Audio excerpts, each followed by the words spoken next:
안녕하세요, 여러분. Mag-aaral po tayo ng isang grammar pattern at ito po ang ating step-by-step sa pag-aaral ng basic Korean grammar. Ang pag-aaralan po natin ngayon ay particle eso or noun place followed by particle eso. So, itong particle na to ay tinatawag po siyang location noun particle. Kung natatandaan nyo yung previous lesson natin, ang ating particle ay particle e. So, medyo related sila sa isa't isa, pero meron silang differences. So, itong eso na to ay ina-add natin siya or ina-attach or kinakabit natin siya sa ating noun na nagpapakita ng merong ginagawang action, activity, or behavior sa lugar na yon. Kaya ang gagamitin natin dito or ang ginagamit nating verb ay yung ating mga action verb. Unlike kay particle e, ang gamit natin dito ay mga movement verb gaya ng kada, uda, tanida, 데려가다, 뒤로 가다, etc. etc. Yun yung mga common na mga movements verb na ginagamit natin. Pero dito sa ating particle eso, ang kailangan nating gamitin dito ay mga action verbs. So, sa English, meron siyang kahulugan na at or in. Or sa Tagalog ay sa. Okay. So, ito yung ilang mga halimbawa ng ating mga noun place or mga pangalan ng lugar. At pwede natin ikabit or i-attach ang ating particle eso. Department store, sa Korean ang department store ay 백화점.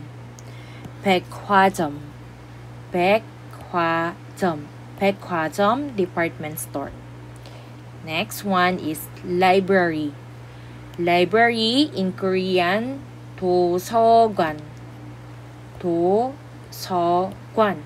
도서관. Library. Number 3, post office. 우체국. 우체국. Post office. 우체국.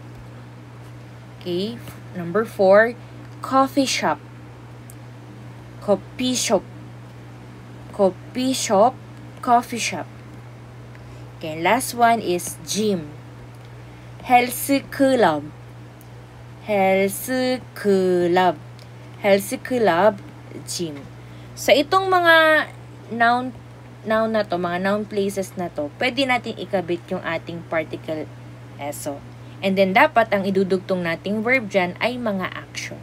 So, tingnan natin yung mga ilang halimbawa. Okay. I read book at the library. Nagbabasa ng libro sa library or silid-aklatan. Okay. 도서관. 도서관 ay library. 도서관에서. 도서관에서. So, ano yung activity na ginagawa niya sa library? Read book. Babasa ng libro. 도서관에서 책을 읽어요. Okay. 책, book. 읽어요 is read. So, 도서관에서 책을 읽어요. Okay, ang kanyang action or activity sa library ay nagbabasa ng libro.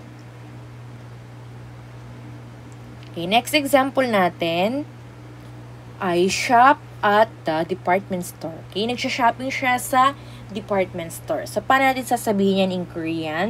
백화점, department store. 백화점, ikakabit natin ang particle nating eso. At dapat ang gagamitin nating verb ay action verb which is shopping. 백화점에서 쇼핑해요. 백화점에서 쇼핑해요. I shop at the department store.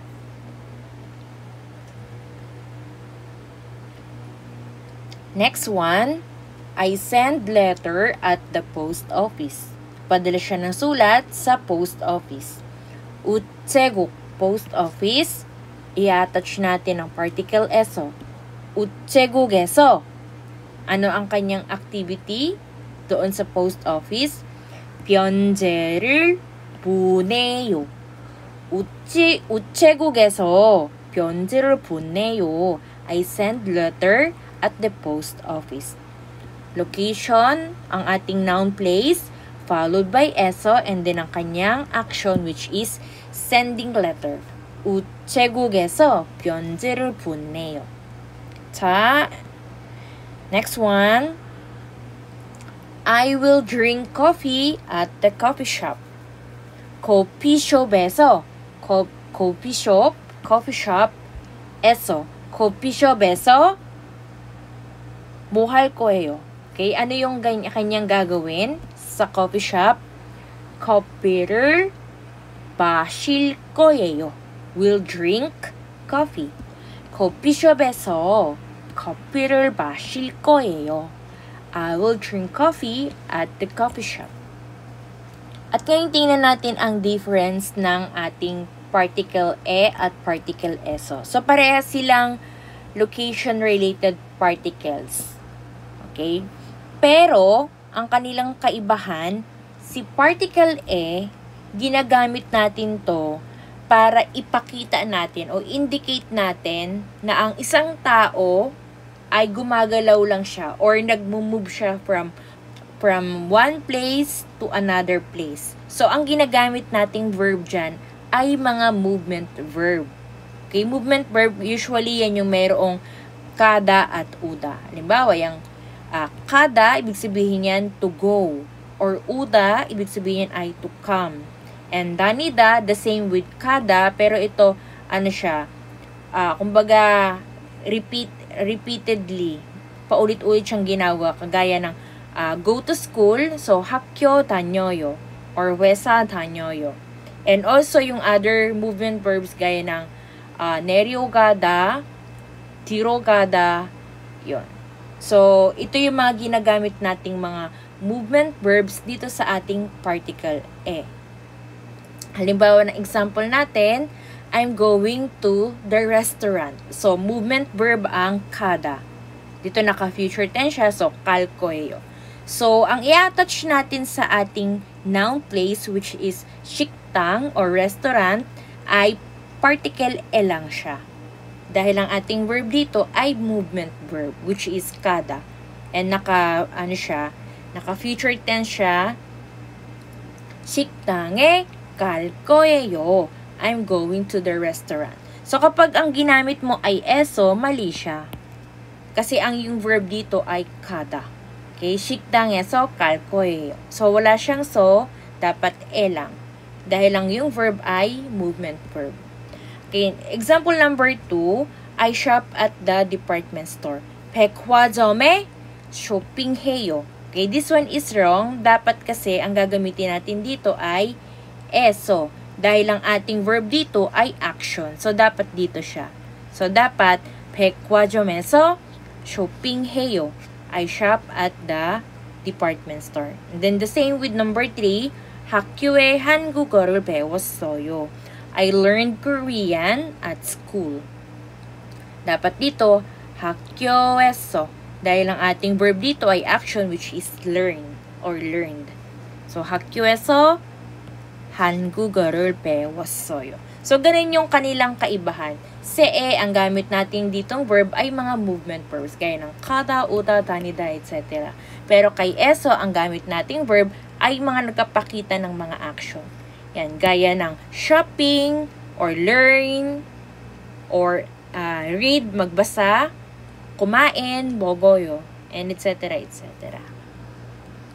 Kaya ang ating summary, 정리, ang ating particle eso, pag ginagamit natin yan sa ating pangungusap, dapat ang gagamitin natin ay action verbs. Noun place, followed by eso, and then ang ating verb ay action verb. So, 백화점, ang ating noun place, 백화점, department store, followed by eso, particle eso, and then dapat ang ating verb ay action, which is shop or shopping. 백화점에서 쇼핑해요. I shop at the department store. Okay po, so hanggang dyan ang ating pinag-aralan. Sana may natutunan po kayo sa ating grammar lesson. At meron po tayong activity. Okay, so I-conjugate nyo siya sa future tense gamit si ul koyeyo or lir koyeyo. And then, i-attach natin si particle eso. 헬스클럽 운동하다. Okay? Isulat nyo lang po sa comment section ang inyong sagot. So, hanggang dito po ang ating class. 감사합니다, 여러분. 다음에 또 봬요. 감사합니다.